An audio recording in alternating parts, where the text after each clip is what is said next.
안녕하세요. 주변들의 조민근 변호사. 안녕하세요. 송재승 변호사입니다. PD님께서 오늘 꼭 이거 찍으라고 저한테 주문하신 내용들이 있어요. 20대 초반의 사회초년생들 근로계약 어떻게 체결하고 이런 직장은 좀 피해야 되고 이런 부분에 대해서 좀 조언해줘라. 자, 네. 송 변호사님, 근로계약서에 어떤 내용이 들어가요? 온갖 내용이 다 들어갑니다. 네. 근로시간, 기간, 날짜, 장소, 임금, 휴일, 연차, 수당, 회사 내에서 지켜야 될 것들, 수습기간이 있으면 수습기간, 오만 것들이 다 들어가죠. 근로계약서를 꼭 작성해야 되죠. 꼭 작성해야 되죠. 일반적으로 근로계약서를 작성하지 않은 경우에는 벌금 500만 원 이하에 처해질 수 있고요. 기간제 근로자나 단시간 근로자, 하고의 계약에도 반드시 근로계약서가 작성이 돼야 되는데 그걸 작성 안 했다라고 하면 30에서 50 정도의 과태료가 부과될 수가 있습니다. 만약에 내가 어디 취업을 했는데 사장님 근로계약서 작성 얘기가 없다. 근로계약서 작성하셔야죠 라고 말씀하셔야 됩니다. 말을 안 하고서 계속해서 근로를 하다가 저 근로계약서 작성하지 않았습니다. 노동청에 가서 고발을 해도 뭐 전혀 상관은 없죠. 그런데 근로계약서를 그렇게 작성 안 하고 진행했다가 이 근로계약에 대한 정확한 내용이 없다 보니까 이게 정말 근로계약인지 3.3%를 때는 프리랜서 계약인지 동업계약인지 계약직인지 정규직인지 이런 거에 대한 문서상 남아있는 게 전혀 없어가지고 최종적으로 손해를 보는 경우가 참 많습니다. 어떤 부분들이냐면은 분명 자기가 근로자래. 월급 받기로 했대. 그런데 사례보면 안 들어있지. 근로계약서도 작성이 안 돼 있는 상황에서 사업주의 부탁으로 본인이 사업자 본인 명의로 사업자 등록을 해줬어. 돈 빌려달라는데 돈도 좀 빌려주고 외관이 동업약정처럼 형성되어 있는 경우도 많아가지고 최종적으로 근로관계 인정 안 되고 임금 및 퇴직금 지급할 의무가 없다. 사전에 판단되는 경우도 상당히 있더라고요. 못된 거죠. 사실 본인이 책임져야 될 것들을 근로자의 지위에 있는 사람에게 외형도 근로자처럼 안 하고 신분화력을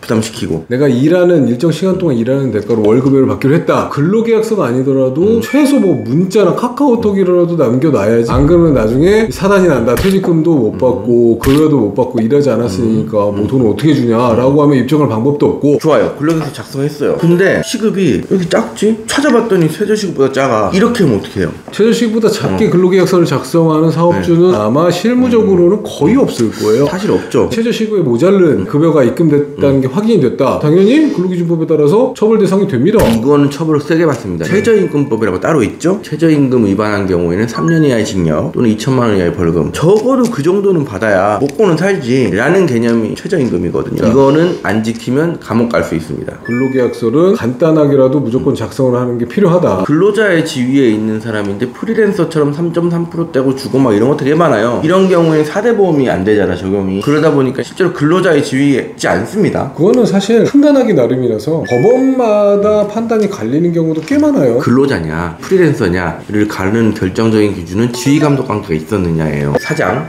또는 그 윗선의 직장 상사들로부터 지휘감독 관계에서 일을 했다. 이건 근로자입니다. 근로자인데 3.3%대는 프리랜서로 했다고 하면 이건 사실 잘못된 거죠. 근데 그게 아니라 소위 말해서 외주를 줬어요. 그런 경우에는 사실 프리랜서가 많습니다. 최종적인 법원의 판결에서 프리랜서로 인정됐지만은 지휘감독 관계에 있다고 볼만한 여지가 있는 행동들이 굉장히 많은 직군들이 되게 많습니다. 영상 편집을 맡겼다. 영상 편집 맡겨놓고 이렇게 해주세요 땡 하고 결론을 받아먹고 끝납니까? 아니에요. 이렇게 중간에 계속해서 컨트롤이 들어가요. 언제까지는 꼭 이거를 맞춰줘야 되고 이건 이렇게 해주고 저건 저렇게 해주고. 그럼 이게 감독관계 아니겠어요? 그 사이에 있어서의 감독관계라는 거는 굉장히 애매해요. 그러니까 서면으로 남기는 게 굉장히 중요하다고 말씀드리는 건데, 마지막으로 내일부터 나오지 말래? 나올 필요 없대. 이런 경우에 해고라는 게 우리나라에서 어떤 사유와 절차를 지켜야 되는지. 당연히 기본적으로 해고 사유가 있어야 됩니다. 이 사람을 해고시킬 만한 엄청나게 큰 손해를 미쳤다거나 같이 근무하는 다른 근로자에게 불법행위를 했다거나 일정 규모 이상의 사업장이라고 한다면은 징계위원회도 열고 해고 의결까지 해야 되고 해고를 예고해야 돼요. 한 달 전에 적어도 최소한. 우리나라는 해고를 쉽게 할 수 없습니다. 그렇기 때문에 고용 유연성이 굉장히 떨어지죠. 즉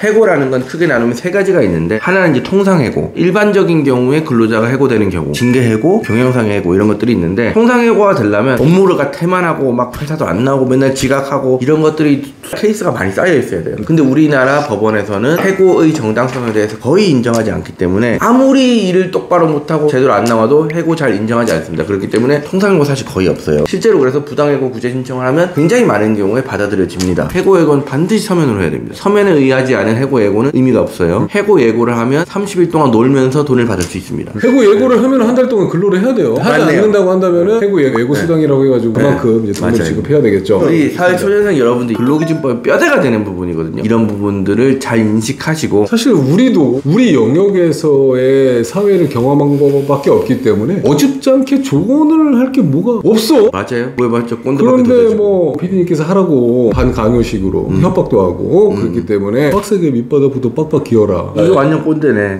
PD님 놀랐어.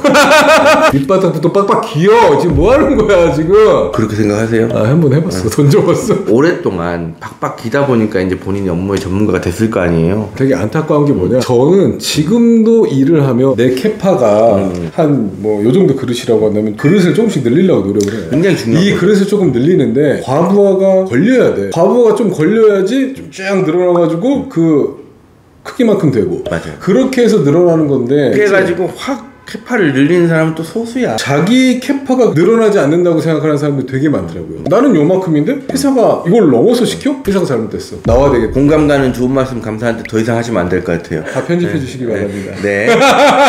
오늘 촬영 여기까지 하고 답답해서 네. 구독과 좋아요 눌러주세요.